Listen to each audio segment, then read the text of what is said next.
If innovation is an art, our speakers are our modern day Picassos. So this next speaker is no exception. He is the co-founder as well as the Chief Operations Officer at Entire Solutions.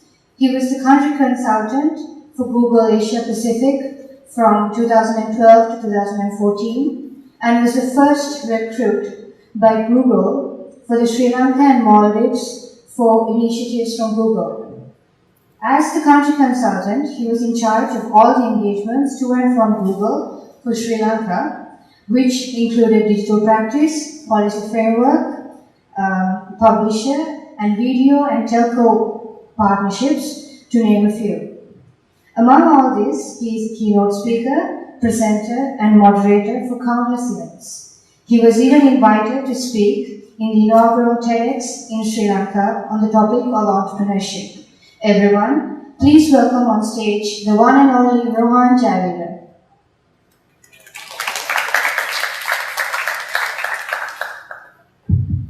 Good evening. Wow. Okay, let's do that again. Entrepreneurs, right? Entrepreneurs, people who are going to make a dent, who are going to create products that are going to universe denting, paradigm shifting, earth shattering, brainwashing, right? So, good evening. So, I've been given like 20 minutes, right? So, what I'm going to do is, I'm going to tell you a little bit about my journey, and then what I've learned, and the things I screwed up, and things that really worked for me. Then I want to open up for Q&A. Before that, like all of you are here because you want to be entrepreneurs? Yes? So, by the way, I want to introduce Mr. David, who is my roommate at university. He and I go back a long years. Like we're looking at about 35 years of history here. And so good to see you. You know I love you, right? So, how many of you here want to be entrepreneurs? Nobody wants to be entrepreneurs? Okay, one person. Keep your hands up. I want to see this. Up. Convincing. You're convinced, right? Yeah, in the entrepreneurship, Dhamika, we are here for this entrepreneurship conference, right? Okay. How many of you are studying in universities? All of you. Doing something on the other. How many have a decent relationship with your parents? You're okay with your mother and father? Not being kicked out of. So let me ask you this question. How many of you want to drop out of your university if you go against your parents' wishes on your entrepreneurship? How many of you are willing to make that kind of sacrifice?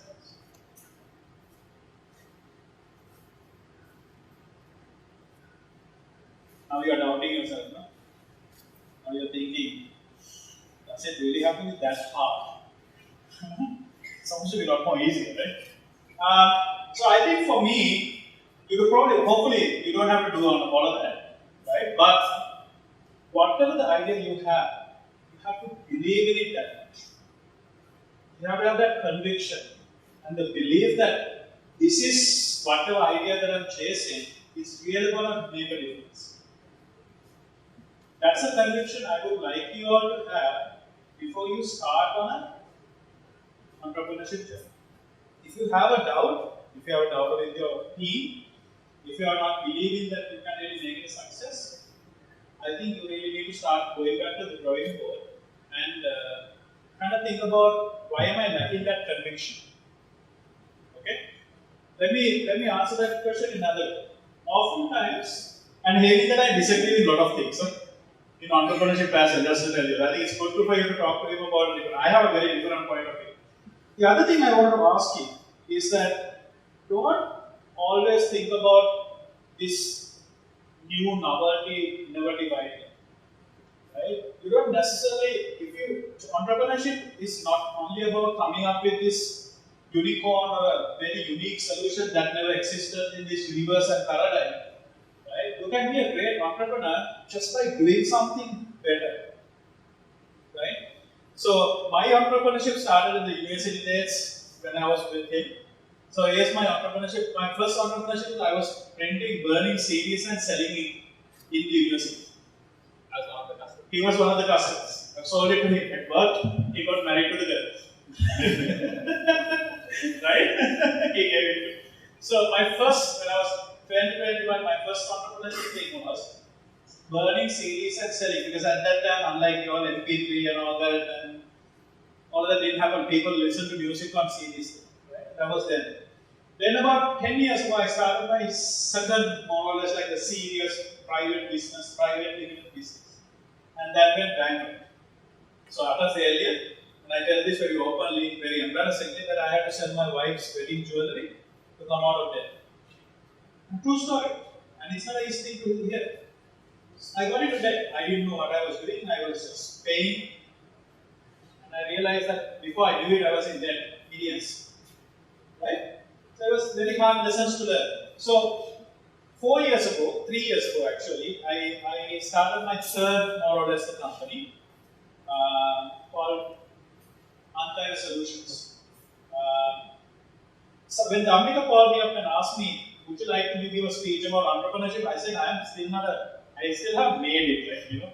I'm not like this guy who made $1 billion out of it and kind of made it big. I'm still building the plane while I'm flying it, right? Because sometimes entrepreneurship is like that. You have to build the plane while flying it, because if you stop building it, you crash. So I haven't made it yet. So I want to give you that disclaimer. So sometimes my story might be a little different. So the most important things I learned about being an entrepreneur, first thing is that you don't have to be the guy with the greatest new novelty idea. I started my business in digital marketing, right? Antaya Solutions is essentially a digital marketing company. I got 25 people working for me now, and then it basically serving is in a customer set that already been serviced by so many different companies. But it's just that we believe and we know, with our know-how and expertise and my experience in working for Google, that I can do it better. And by being able to do it better, I have carved out a space in the market that was not delivering value to the customer. Right? So, again, I want to highlight this. You don't have to necessarily come up with the next big idea, but if you can find a big industry or something that is underserviced, where you feel that with my idea I can service better, you can actually start building a very successful business. The first thing. The second thing I want to tell you is in terms of running a business. Now, all of you must be like about 25, less than 25. It's really important you find people who complements to what you know. Right? I am the sales and the business development and the flash guy. Honestly, in my company, I don't do shit. Right? Everyone knows. My business partner is a technical genius. He gets all the work done. What I'm good at is business development and sales. And that's what I do. You get what I'm saying? So it's really important when you are thinking about building a business, find people who are not like you, who basically have opposite skill sets, different skill sets that is needed. So I am the I look at the balance sheet and the sales and all that in my company. I'm very optimistic. Oh, we can do great and great. My business partner is the complete opposite. He's the pessimist. He's like, no, Rohan, it's going to be tough. It's going to, so we complement each other.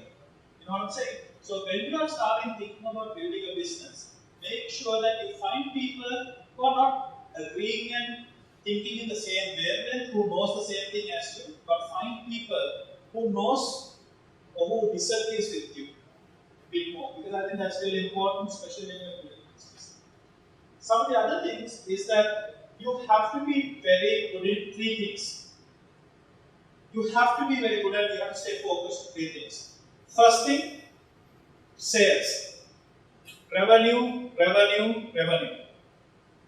Because oftentimes I have seen businesses, startup ideas, just did not get enough revenue to sustain itself, disappear. Because I know that we are going to get into a phase of investors and money and all that. I am usually not a guy who endorses it too much.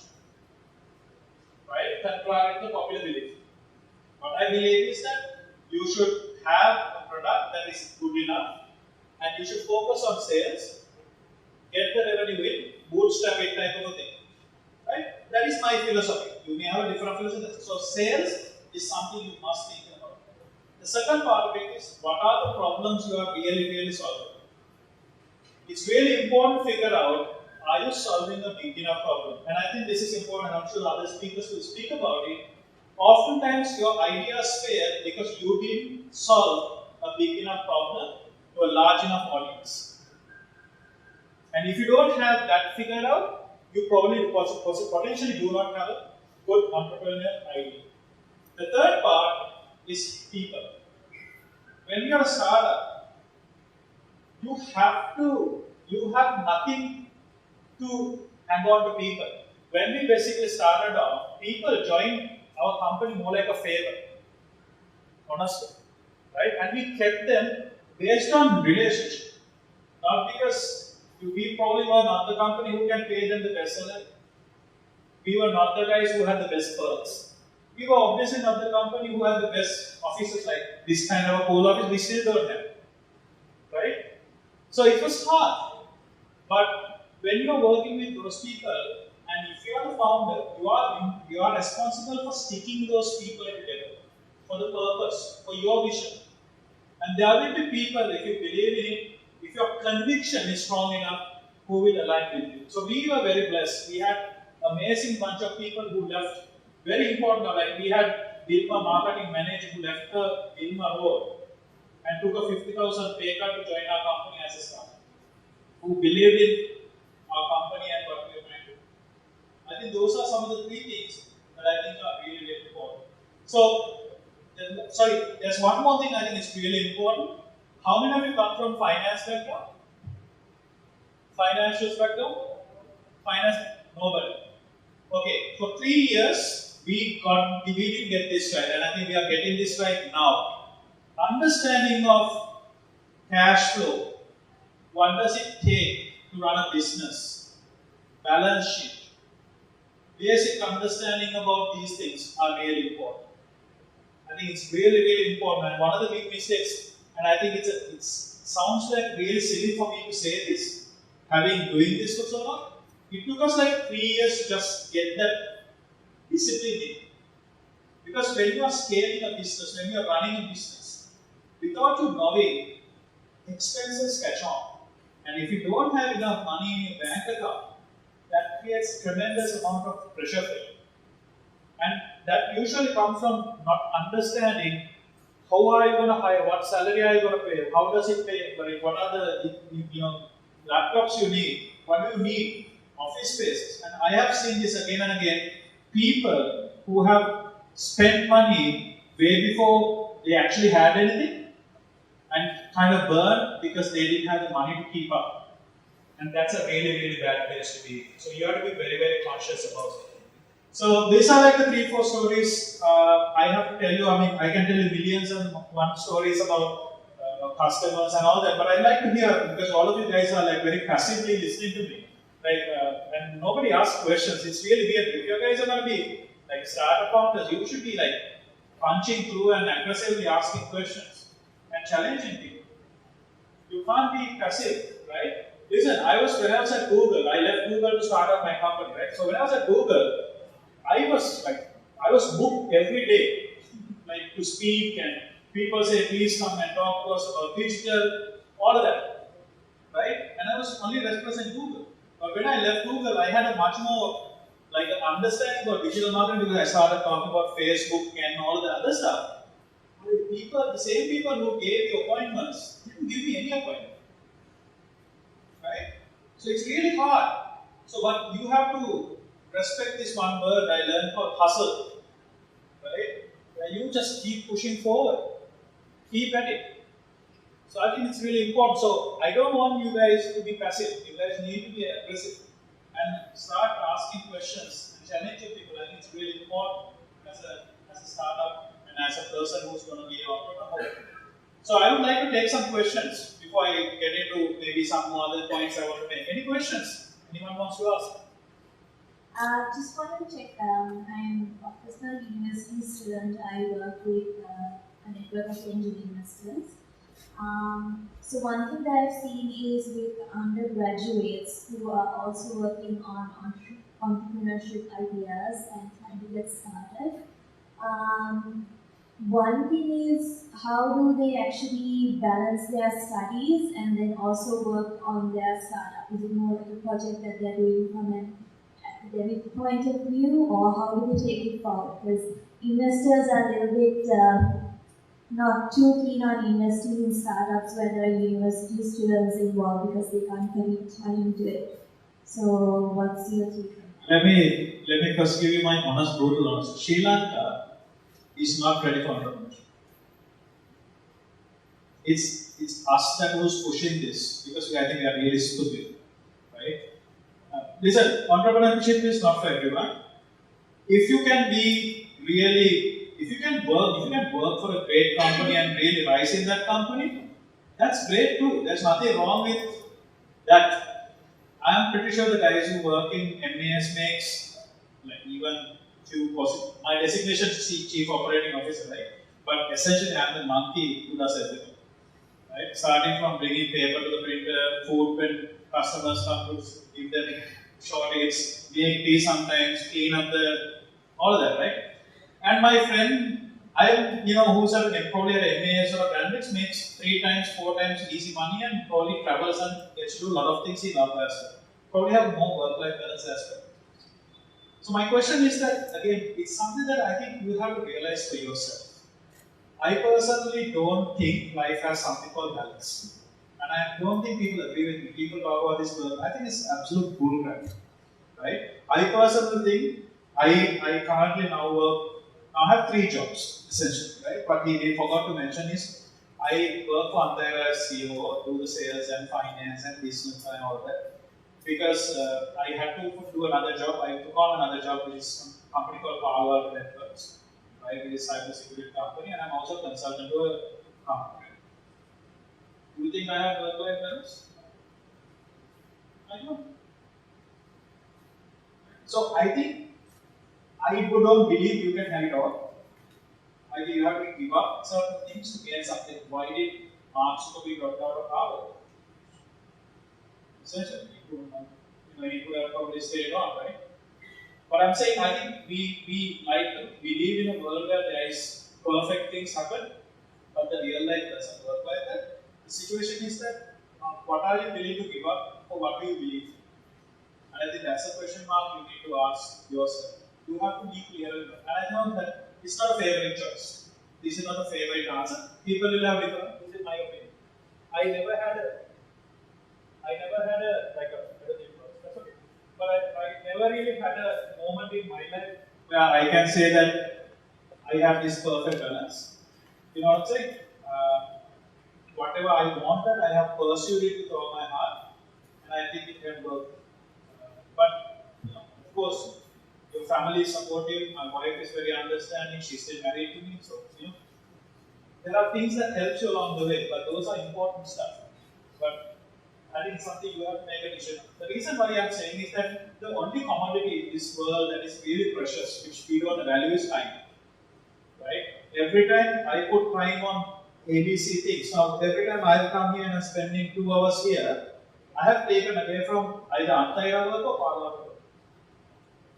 Which I could have done maybe 5 emailers and 10 something.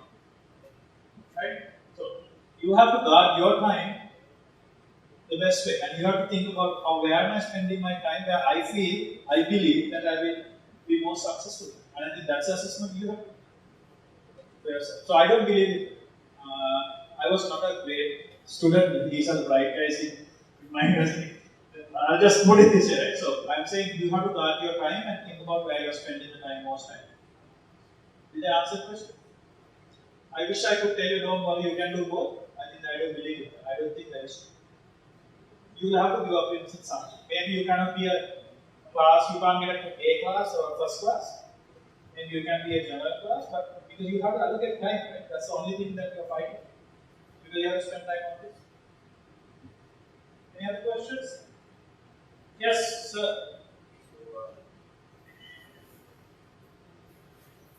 You said that you were part of digital marketing, yeah? Yes. And you said that you believe that you could do it differently. And you said there are other digital marketing players, other not doing marketing.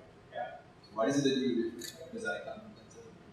What do you do? You are the freaking rock stars in digital marketing. Simple. No. I think ours is driven by intellectual property.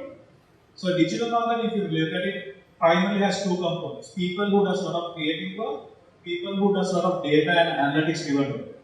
We belong into the data and analytics driven space. That means looking at mathematics, like how does it work? How can I spend $2 here and generate $10 there? Right? There are a lot of digital marketing companies who does like great creatives on Facebook and videos and all. We are probably not as strong there. We want to be good at it, but we are not there. But where we really dominate is like if you say I'll give you $100, generate $3,000.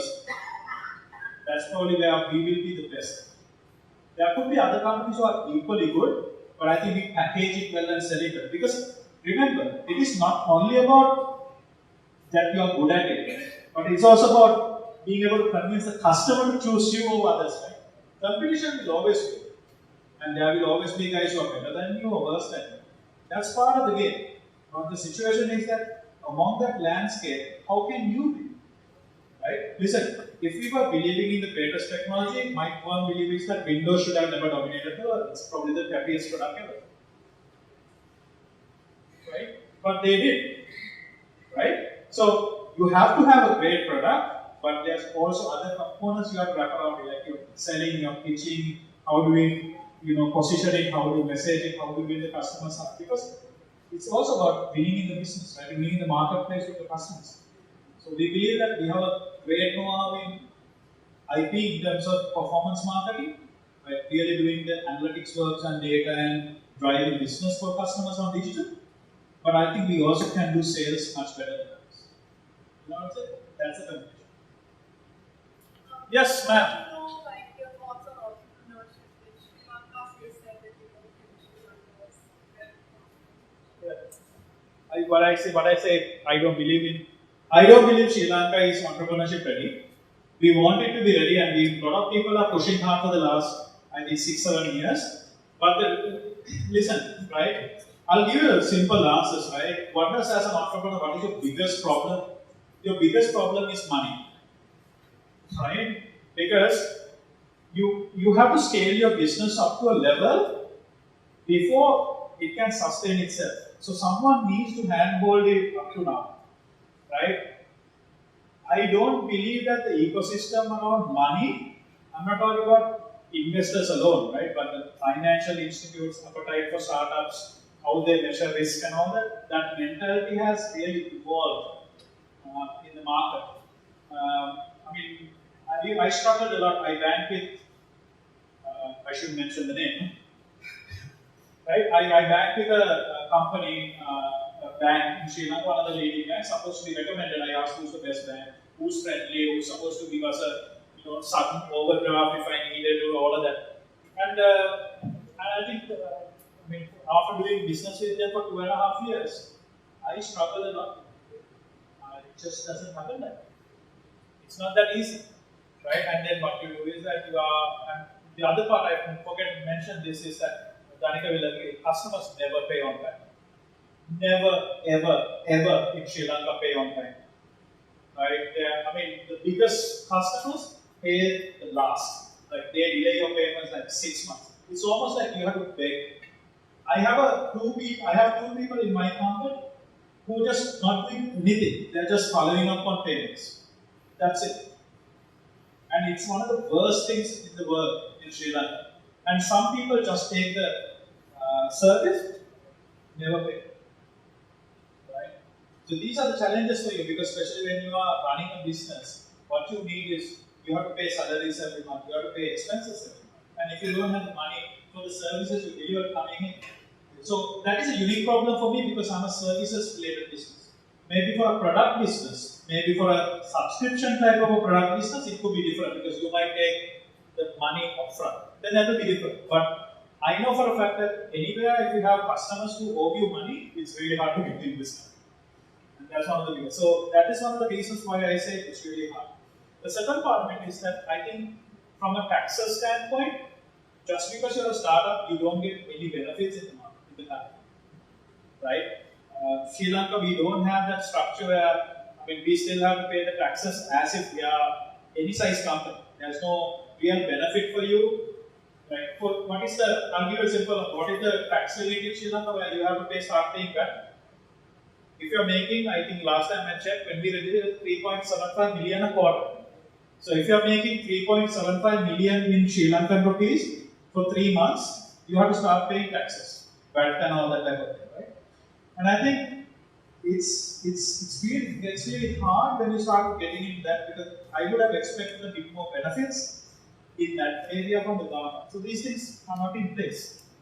But saying these are the one thing, one last message, you can never, ever complain about how bad things are. You have no right for it. If you are an entrepreneur, you have to make it work. Do what you got to do. Like today, am I happy doing the 3 roles I'm doing? Certainly not. I hate it. But if that's what it takes for it to pursue it, you can never complain about how people are, how bad the economy is, how the country is, how the banks are. Yeah, all of that. You have to understand this is the market. You have to make this model, the ecosystem as it is work. That is your talent as entrepreneur. Right? If you are ever get into a complaint situation, I don't believe you are an entrepreneur. You need to know the risks, you need to know the challenges, but you have no right to complain. Because this is a choice you have made, and you have to make it. Okay, then thank you very much. I'll be here if you guys want to talk to me afterwards or whatever. And I will hand the mic back over to you. Thank you.